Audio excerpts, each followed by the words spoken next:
Okay, on this is gonna be like about a 6 minute video, or probably less than that, cause I'm gonna fast forward through the middle of some of this.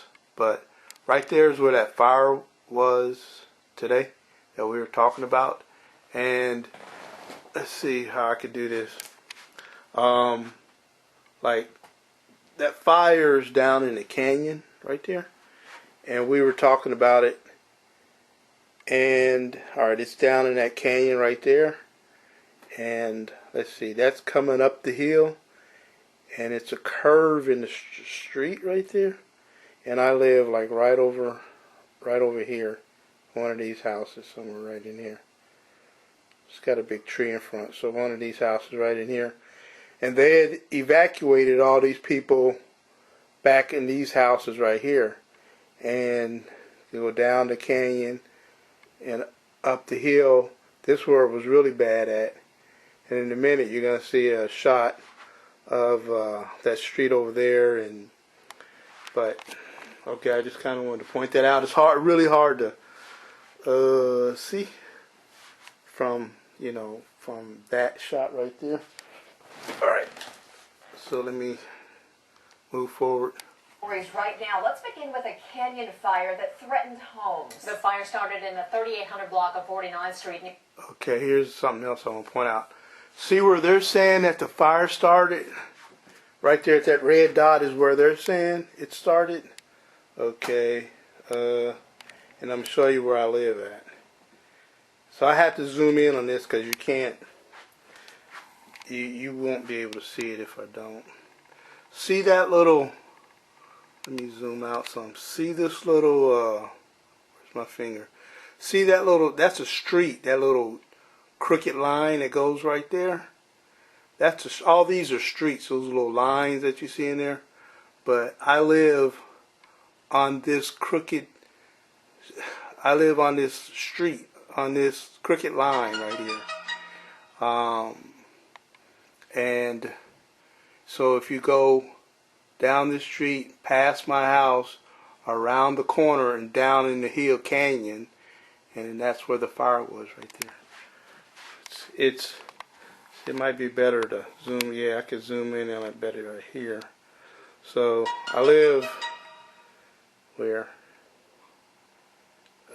Anyway.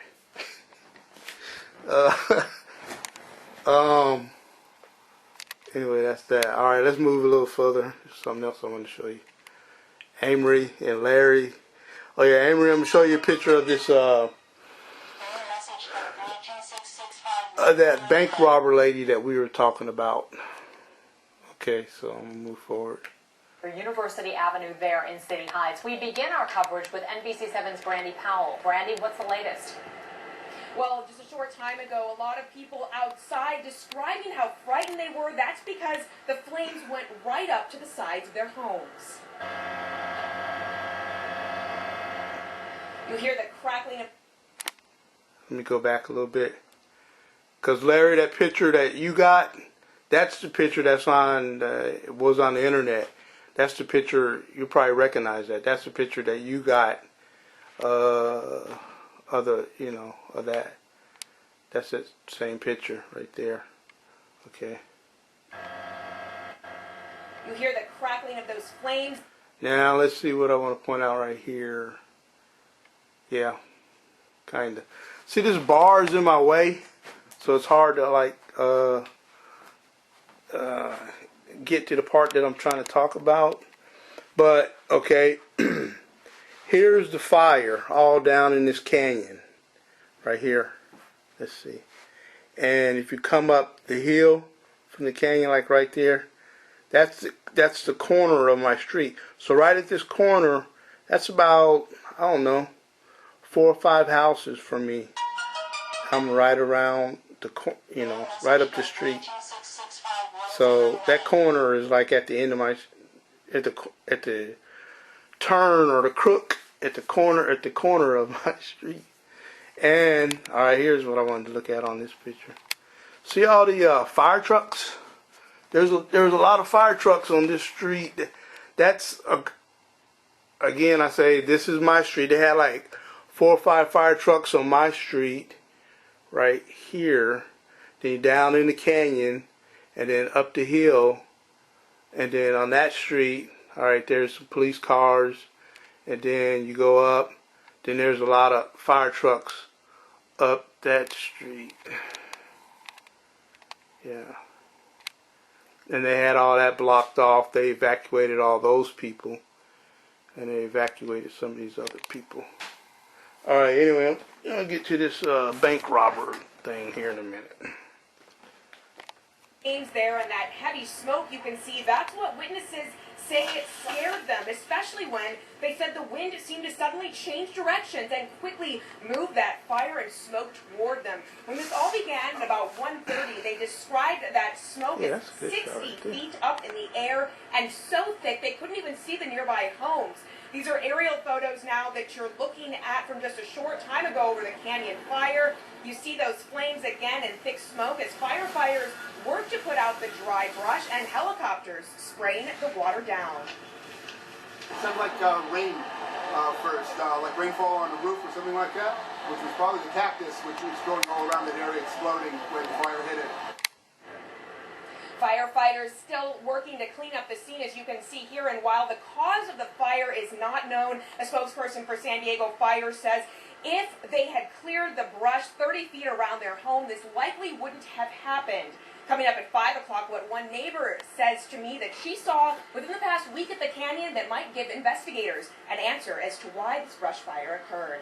Reporting live, I'm Brandy Powell, NBC7. Okay, that's Well, the weather conditions are only going to it's get kind of worse. the end of that. Warning goes into effect Not in the about to county talk at about the midnight bank tonight. robber Dagmar's in now a with the minute. latest on that, and also you have some details, Dagmar, on a fire that. There's another fire going in North California somewhere. All right, she's talking about that. Here we go. Neighborhood.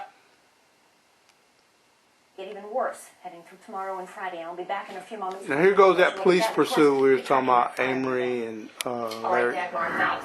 Let's get to some more breaking news now. A bank robbery leads to a police pursuit, a terrible crash, and a capture at a home in this City Heights neighborhood. It all started at a credit union in Tierra Santa where police said the suspect, a woman, robbed the bank, and a police pursuit followed where an officer was hurt in a crash.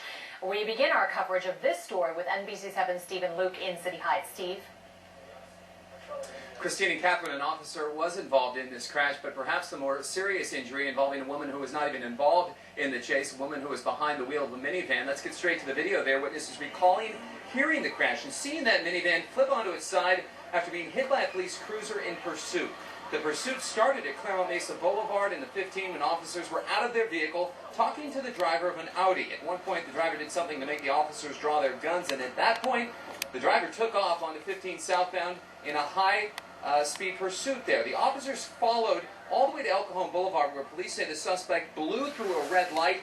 This is when the collision occurred. The officers stopped following the suspect at this point to help that injured driver. One of the officers injured his wrist, and at this point, police say the driver, among all the charges being compiled at this point, can also be held responsible for this crash. Reporting from They're gonna show a picture of this. This is a Mexican lady that did it, robbed the Steve, bank. thank you. And now we want to go to Leah Sutton. She is joining us with more on this story as well. Leah? Well, just a few hours ago, that chase ended right here in this driveway here behind me, and this is where police took the suspect into custody. Now, as wild as that pursuit and that chase was, police say that witnesses inside the bank And this is not far from me either. This is probably like about a mile from where the police chase ended, the car crash, or the police car wreck in the van and all that. said that the robbery itself was almost casual. Now, it all started here at the Navy Federal Credit Union in Tierra Santa. Just a little bit after 12, a woman walked in through the front door and passed a teller a demand note. Police say the teller then handed her some money, and she left right back out the front door. The suspect then took off in a gray Audi A6. Police were on the scene within 5 minutes, and that's when the police chase and crash that we just told you about happened. Well, by that time, other officers were en route to the area, and they spotted the Audi parked in this driveway here in City Heights. Well, as they were setting up a perimeter, the female suspect actually emerged from the side of the house where the vehicle was parked. Police officers identified her here on the She's a scene, and a witness from the Hispanic bank lady also here, said right it was there. her. Well, I spoke with one witness who says that she was standing right outside the bank the entire time, and she never even knew that there was a robbery. I was just standing out here waiting for my daughter to come have lunch with me, and a couple people went in the bank, a couple people went out. My daughter got here, we went in the bank, they locked us out. They said we're closed. Well, police say that that the woman will be charged with robbery and also any injuries that resulted from the crash. Now, when they captured her here on the scene, they said that she wasn't armed and that there were no weapons inside the vehicle she was driving. Reporting from City Heights, Leah Sutton, NBC7. Okay, Leah, thanks so much. We are following more breaking news from Escondido now. CHP officers Okay, say that a you're school gonna make bus that with in the 1 student video on board on was this. hit by a Jeep. That's We've seen a another wreckage story here. right The there. incident happened shortly before 2 this afternoon